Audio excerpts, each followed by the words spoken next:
Dari situ gue ketemu, nggak lama lost contact lagi karena HP gue hilang. Ketemu-temu SMA, ternyata bokap gue tuh kena AIDS, kena HIV, kena narkoba.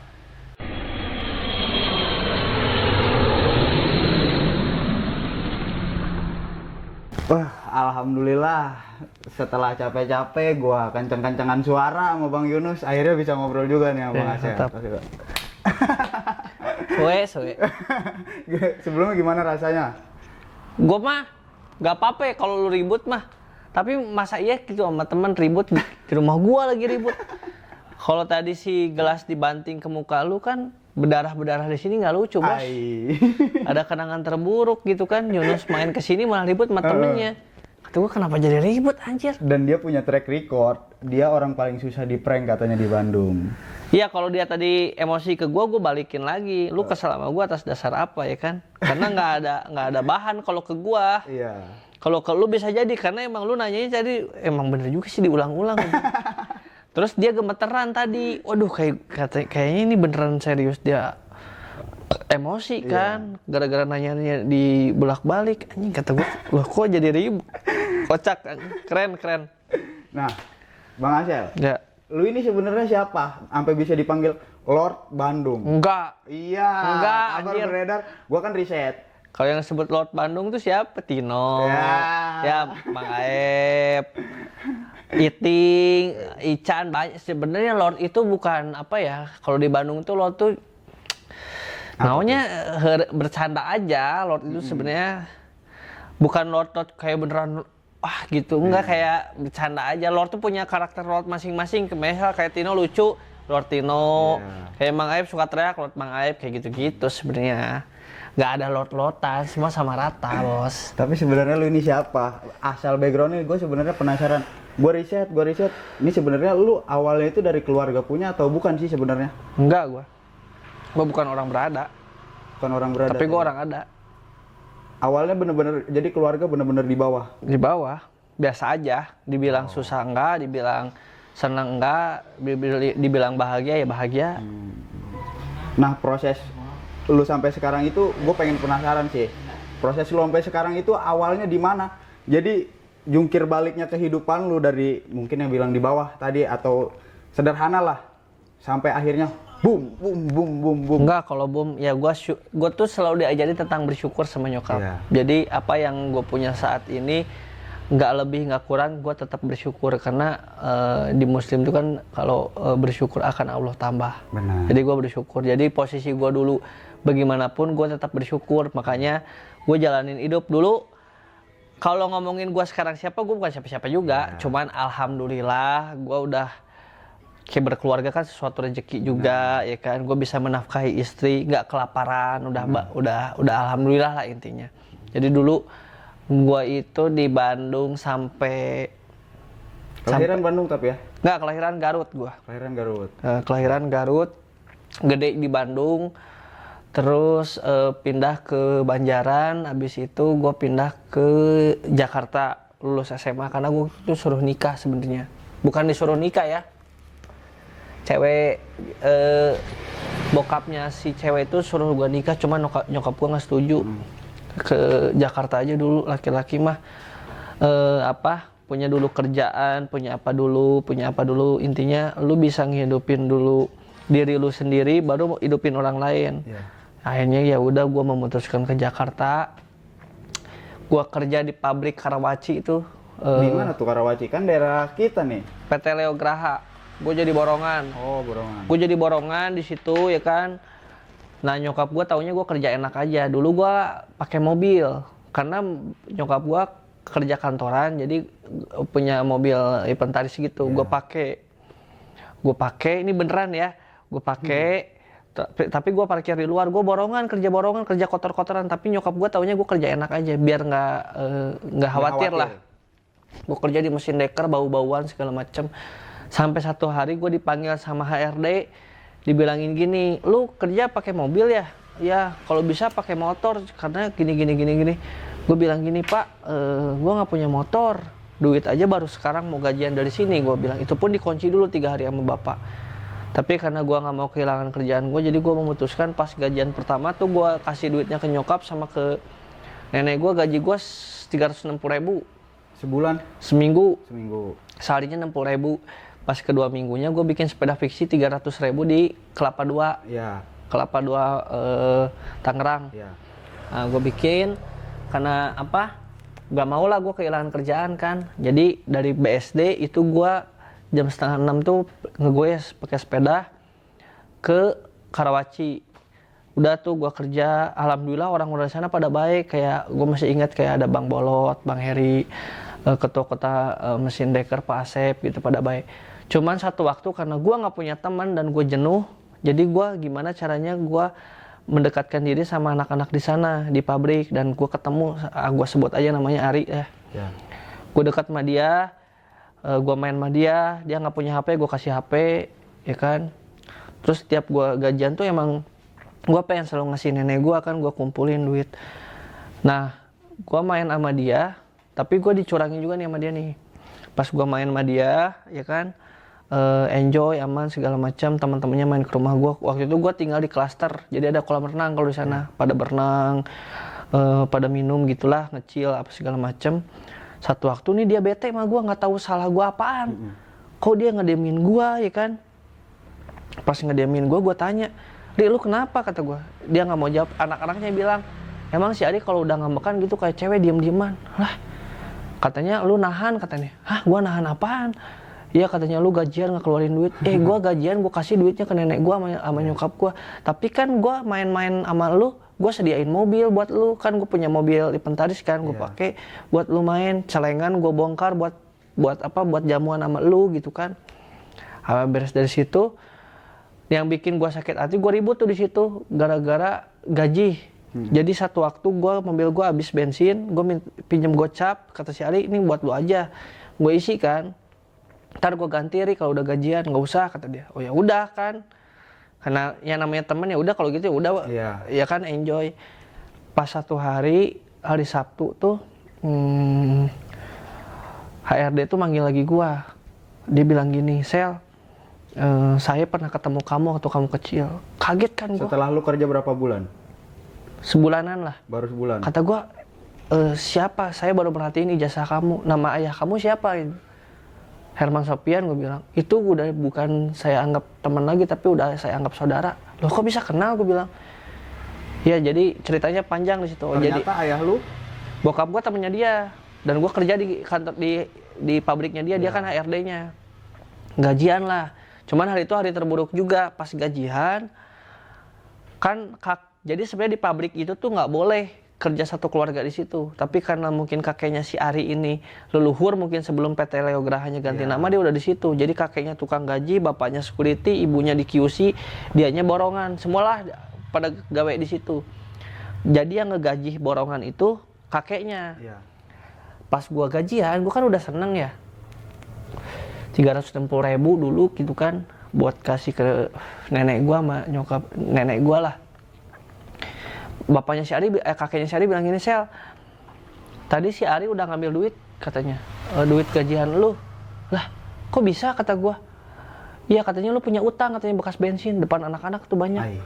Kan malu gue ya. Hah? Kok gini sih Be? Tuh gue emosi banget, mana udah kerja capek siang, keringetan. Akhirnya lu samperin? Nah akhirnya gue bilang gini ke si Babe, "Beh, gak punya adab bener-bener. Gue kalau udah nikah, gue nggak pernah boleh izinin juga istri gue ngambil gaji gue sebelum di tangan gue dulu. Ini lu siapa Be?" Gue bilang. "Wah ini beneran cari ribut." "Carinya mana?" Gue bilang. "Ada di belakang." Gue tanya, "Anjing," kata gue gitu. Gue udah emosi banget. "Lu siapa? Kok malu-maluin gue di pabrik gini. Dia diam. Gue dorong. Wah dia nyikat gue. Itu ada di pabrik itu di belakang ada apa namanya? Limbah. Wah itu ternyata dalamnya 2 meter. Itu gue berantem sama dia, bok. Cuman badannya segede lu, gue kalah badan. Gue sering ribut tapi sering kalah anjing. Tapi kan posisi gue bener waktu itu. Gue kan nggak ngapa-ngapain, dia yang nyerang gue. Gue cuma dorong. Gue maksudnya sini ngajak ngobrol, jangan di tempat rame. Dia serang gue. Anjing gue ngelawan. Mata gue dipukul kan kicau banget ya. Dia sikat gue tuh di bawah, hampir dekat banget sama apa namanya? Limbah itu tadi. Anjing kalau gue masuk mati nih, dia udah kalap banget. Tapi di situ banyak tumpukan kayu kan. Jadi kan pabrik kertas, jadi ada kayu buat nge-packing. Terus gue ambil kayunya, gue pukulin ke mukanya. Masuk tuh si kayu-kayunya kan naon muncul Sunda mah kasura gini. Kasura. Gue sikat kan kasura. Wah, dia pedih, gue sikat balik kan. Wah, apa namanya? Pada datang semua. Ketua-ketua apa segala macem. Oh, si Asya ribut. Terus gue bilang gini ke si Ari, Ri, gue dari Bandung ke sini udah sepenuh hati, gue bilang, udah mah risikonya. Gue di sini cari duit, bukan cari musuh. Lu udah gue temenin baik-baik, tapi cara lu udah nggak bener. Jadi gue bilang, kalau lu kayak gini sampai gue dikeluarin di sini berarti urusan gue belum kelar sama lu. Ternyata hari itu juga gue dikeluarin. Karena kabar itu? Nggak tahu, tapi HRD-nya nutupin karena mungkin dia nggak enak juga ya sama gue. Terus apalagi kakeknya juga? Enggak, kakeknya nggak ikut campur. Dia malu juga. Gue bilang gini, Pak, saya dikeluarin atas kenapa? Iya diliburin dulu, tapi nggak menutup kemungkinan buat dipanggil lagi. Enggak, kata gue, apa dulu alasannya? Nggak ada. Ya udah, sini gaji kuncian saya yang 3 hari saya keluar aja. Gue resign. Baliknya tuh gue tungguin tuh di Taman Holland. Karawaci, Taman Holland. Nah, dia kan pulang lewat situ. Oh, tuh gue sikat. Ribut lagi? Gue sikat dia. Karena lu udah tahu track dia bakal lewat situ? Ya karena gue sakit hati karena bukan masalah duit gocap, tapi masalahnya iya, bukan pengkhianatan, masalahnya kok lu berani banget. Itu kan keringat gue. Nah, habis beres dari situ gue berhenti kerja, dikeluarin, gue kerja lagi jadi waiters. Habis jadi waiters jadi kuli bangunan, jadi tukang sayur. Pas jadi tukang sayur mobil gue hilang, mobil yang gue pakai hilang, mobil callbacknya hilang. Putuslah tuh usaha gua. Jadi gua putusin waktu itu modal segala macem. Gue beliin kamera, gua mau nge-YouTube ah. Sampai tadi kita balik ya. Lu tadi kan sempat sebrutal itu dengan lu nekat segala apa di tanah orang. Emang lu ada basic kebrutalan itu? Nggak ada. Biasanya kenekatan itu tumbuh dari lu lingkungan lu atau gimana sih? Nggak ada, gua sedih aja. Sedihnya gini, gua tuh sayang banget ya sama nenek gua, sama nyokap gua. Jadi gua tuh pengen nyenengin mereka. Jadi ini orang udah keterlaluan, gue bilang, udah ngomongin gua ke anak-anaknya segala macam. Padahal gua nggak tahu salah gua apaan gitu kan. Sampai duit diambil segala macam. Pokoknya waktu itu gue bengis lah. Gua emosi banget gitu. Ini orang udah gua baik. Karena gua kalau baik, gue baik sama orang, dia baik sama gue bisa lebih baik. Tapi kalau dia nggak baik sama gue juga bisa lebih nggak baik juga. Kan ada sebab ada akibat. Benar. Salah gua apaan? Gue tanya, Li, anjing ngentot banget tuh, salah gua apaan anjing gitu. Oh, lu mau ribut lagi? Dibilang, ya ayo, ini udah berdua, kata gue. Itu habis-habisan. Karena di Taman Holland itu nggak ada orang. Ada security doang, tapi sebelah sana. Jadi pas masuk mau ke gang jembatannya, gue inget banget itu. Wah, itu udah udah keluaran darah itu. Buat dia masih tetap pakai helmnya sampai copot. Bodo amat, ini nggak usah dia kalau orang yang nonton bodo amat. Emang posisi kayak gitu. Nah, udah tuh. Tapi ada temennya, ada abang-abangnya satu kemarin baru dari Bandung, si Bang Kribo. Itu sama gua baik. Nah, dia manggil bocahannya karena rumah gua di klaster, gak bisa masuk ke rumah kalau nggak ada izin dari gua, karena dia nggak mau kasih KTP. Dia serang balik tuh sama teman-teman. Gue bilang, gua kalau diserang sama lu orang mati, gue bilang. Tapi kalau satu-satu mah ya udahlah, gua ya mau gak mau kan. Habis dari situ dia bilang, udah sini aja dulu keluar. Aduh, gua takut lah. Tapi dasar kebengisan lu itu, maksudnya lu senang ribut kah dari kecil? Enggak. Atau gimana? Ya, kalau lu pernah ikut perkumpulan apa? Wah, gitu. Ribut. Ya dulu mah kalau di Bandung adalah kita semua di Bandung pemuda-pemuda mah ngalamin genggong, gangster-gangsteran. Lu pernah berarti ada di dunia gangster? Karena dulu sempat besar ya gangster di Bandung tuh. Pernah. Itu terbentuk dari situ apa? Emang lu dari dulunya emang ada? Gue tuh dulu SMA tuh gue nggak nakal ke cewek. Jadi gue nakalnya ke motor, ke ribut gitu. Jadi refleks aja, tapi bukan ngejago, bukan apa. Gue nggak pernah cari gara-gara intinya. Tapi kalau ya itu kan gaji bos. Misalnya lu gajian, gue ambil duitnya nih. Niat lu udah mau kasih ke nyokap. Sedih kan lu? Udah, maksudnya apa? Karena kalau gue tuh ke keluarga, maaf ya, jangan kan nyawa, jangan kan harta, gue bilang. Nyawa aja kalau buat keluarga gue, karena gue leadernya gitu. Nyokap gue selalu bilang, kalau lu nggak jadi orang, anak mami cuma 2 nih. Kalau lu nggak jadi orang, gue one day sama siapa? Karena nyokap gue kan single mother. Tapi lu akademis beres ya? Alhamdulillah. Nah, karena tujuannya gua buat kuliah, cari duit segala macam, dan nyokap gua juga pengen gua kuliah. Nenek gua tuh ada 24 cucu, dia bilang gini sama gua, nenek pengen datang ke wisudaan kamu. Wah anjing, dari situ tuntutan besar.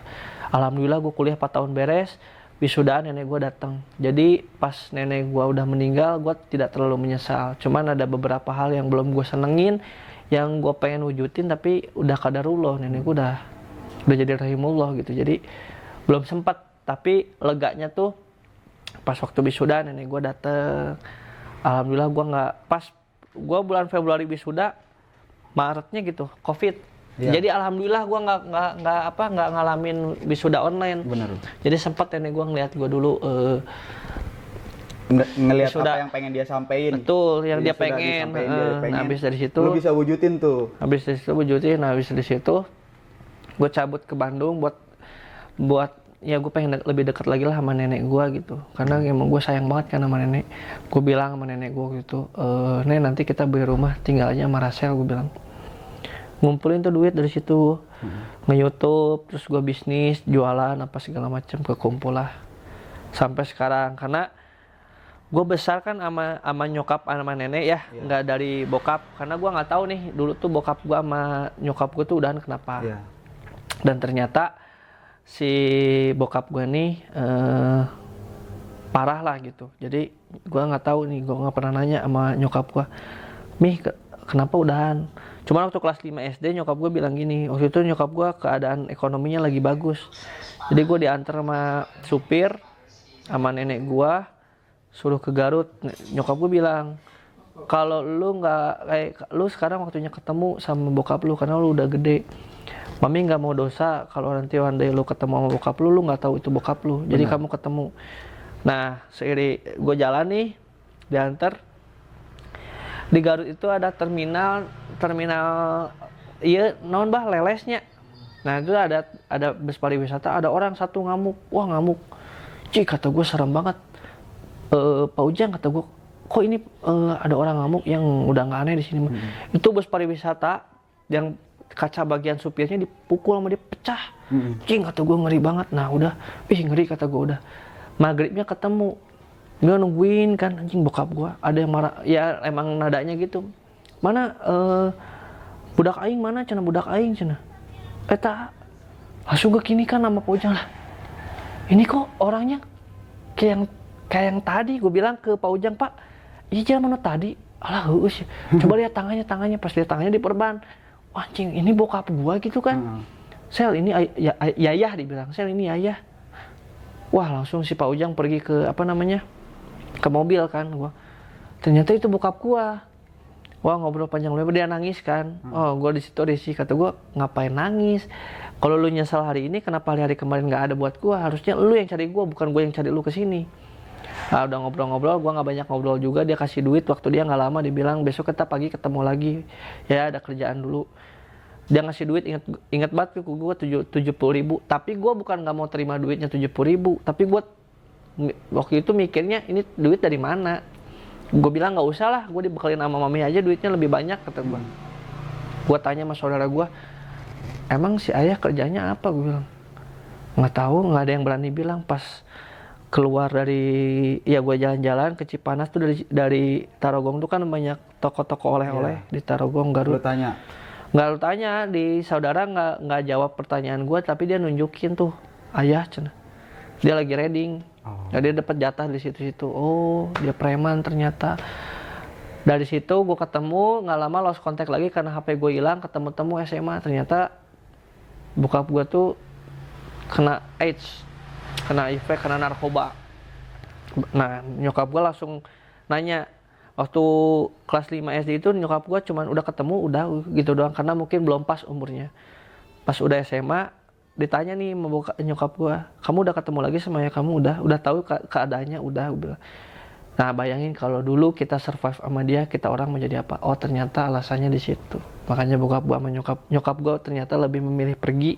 Tapi terakhir lu ketemu sama bokap kapan? Di BSD. Terakhir umur kuliah 2018 dia meninggal. Oh. Dia meninggal karena Ya, HIV itu kan nggak ada obat. Bener. Dia cuma dapat obat doping aja per bulannya. Hari itu bokap gue tuh kencing sehari tuh, wah kayak kencing batu sakit. Nah gue bilang, ya kenapa? Ya kalau telat minum obat pasti keserang aja apa aja katanya gitu. Tapi badan dia masih sehat. Tapi kan kalau HIV tuh imunnya berkurang terus. Iya. Ya udah kata gue operasi aja, berapa duit? 15 juta. Ya udah jual motor, gue bilang. Gak usah, urusin aja BPJS. Urusin BPJS, di scan gak ada apa-apa. Gak ada apa-apa, ya sehat katanya. Lah terus nggak tahu, aduh ya mending mati katanya pada kayak gini. Nggak boleh ngomong gitu, gue bilang. Nah terus dibawa ke Cianjur, nggak taunya keluar paku 3. Nah gue belum tahu nih filsafat hidupnya. Kok gini kata gue, udah ya kan. Pas tanggal meninggalnya tuh tanggal 18, tanggal 29, gue ingat 29 April 2018 itu akan ada tes lab keseluruhan. Iya.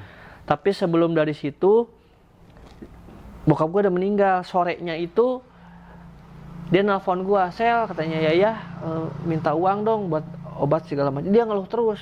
Nah gue hari itu tuh yang menyesalnya, gue nggak nolongin dia karena gue kesal. Kata gue, ya ngeluh terus sama Rasel, minta uang.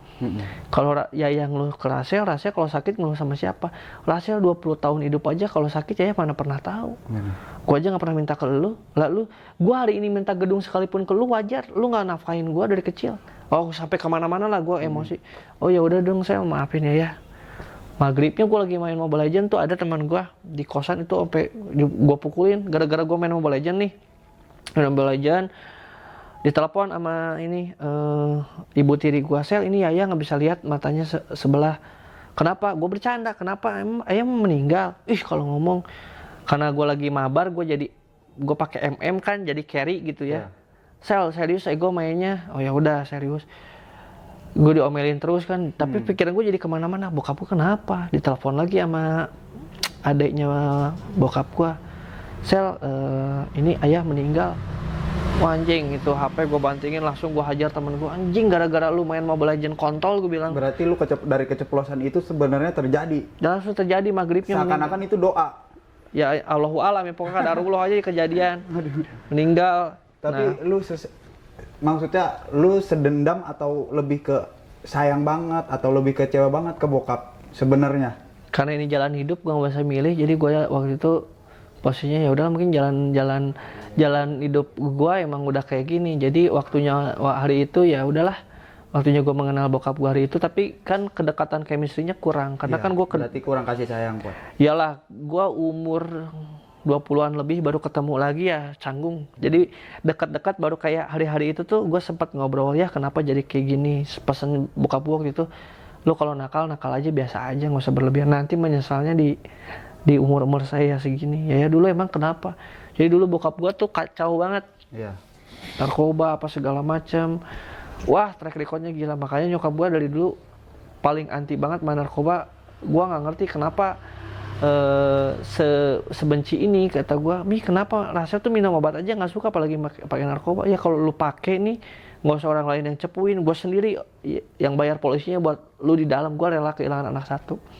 Ternyata jawabannya mungkin di akhir. Jadi bokap gue kan adiksi banget sama narkoba, dan itu tuh keserangnya udah 4 tahun dia hijrah. Nah itu kan setelah lu ditinggal bokap gitu, lu ada rasa gue salah nggak sih kemarin gitu, kecewa sama bokap. Jadi setelah dia pergi, apa harusnya? Nggak apa-apa sih gue. Oh berarti lu berjalan aja dengan apa yang sudah dia lakuin di belakang. Ya, gue lebih memilih waktu itu kasihan. Jadi kalau gue tolong pun emang gue nolongin, tapi hari itu gue udah kesal banget karena gue kerja udah pas-pasan, gue juga ngekos, gue juga kuliah, banyak biaya yang gue butuhin juga, dan bokap gue ngerengek gue udah tolongin tiap hari, tapi mampu gue segitu gitu. Jadi ya gue udah habis duit, mau gimana lagi, apa yang harus gue keluarin? Ya pada intinya mah apa yang kita dapat sekarang udahlah, lihat ke depan aja lah. Lihat ke depan aja. Apalagi cuman kita bisa doain lah ya. Kasihan karena kalau dia survive hidup pun dia sakit. Jadi mending ya udahlah. Sekarang kan udah berpulang gitu. Jadi gua nggak sedih-sedih amat, tapi lebih ke lega.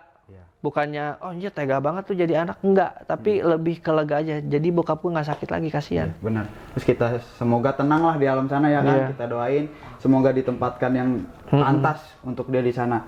Nah, Bang Asel, aduh, gue ke bawah suasana nih karena gue baru ngedenger cerita ternyata di lingkungan gue ada yang separah ini ceritanya gitu. Ya semua orang pasti punya cerita cerita, kesedihan iya. masing-masing gitu. Nah, berarti ini versi dibalik keceriaan Bang Asel. Ternyata ada background hidup yang Ya ya lumayan lah, alhamdulillah pelajaran. Tapi dari situ gue belajar karena ada dua arahan di situ waktu itu. Gue ketemu beberapa orang circle yang banyak, segala macam yang luas. Gue kalau mikir jelek, gue bisa terjun ke dunia bokap gue dan menjadi gak jauh beda sama bokap gue. Atau enggak gue memilih hal yang lebih baik lagi yang bisa gue buktiin. Kalau misalnya kayak kemarin, nggak kemarin lah, waktu gue belum terjun ke YouTube tuh, kayak saudara-saudara dari bokap tuh yang nggak tahu gue, tiba-tiba ketemu udah gede, ditanya siapa nih, katanya anaknya si Imai, pada ngejauh. Iya. Karena mungkin mereka mikirnya, wah kayaknya nggak bakal nggak beda jauh. jauh sama bokap gue. Terus gue ngomong, kata gue kalau gue kesini itu cuman pengen tahu saudara gue yang mana, silaturahmi aja, biar one day kalau ketemu di jalan kita ketahuan kalau lu tuh saudara gua gitu. Terlepas dari itu, kalau misalkan gua punya salah sama kalian, gua minta maaf, gua juga anaknya nggak tahu apa-apa. Masih tetap ya udah. Pas gua udah nge-YouTube, udah segala macam, yang bukan saudara aja tiba-tiba ngaku jadi saudara. Jadi pelajaran dari gua, kalau gua sekarang tuh nggak pernah sering banyak ngomong mau ini itulah. Udah gua buktiin aja lah. Udah dibuktiin mah gua nggak usah ngomong lagi, orang udah tahu. Harapan lu ke depannya? Harapannya gue pengen jadi presiden. Kan cita-cita mesti tinggi langit. Udah kayak Aldi Taher. Iya, gue pengen jadi presiden. Presiden Makobrimob. Ya udah Bang Asel, thank you nih udah sharing. Mungkin lu juga yang nonton pasti tau lah apa yang harus diambil kan, nggak perlu disebutin. Lu bisa ambil pelajarannya ketika apa yang lu hadapin, lu harus bisa memilih benar atau tidaknya yang lu pilih itu ada di diri lu sendiri. Karena orang-orang Broken Home itu nggak semuanya rusak juga, enggak. Gue juga anak Broken Home. Tapi kalau kitanya emang sebenarnya niatnya aja yang di awal. Niatnya tuh kita mau bener apa mau enggak. Kalau niatnya bener pasti akhirnya juga bener. Iya. Pokoknya gitu aja. Thank you ya Bang Asel. Siap. Next kita ketemu lagi. Saya harus. Siapa Joy?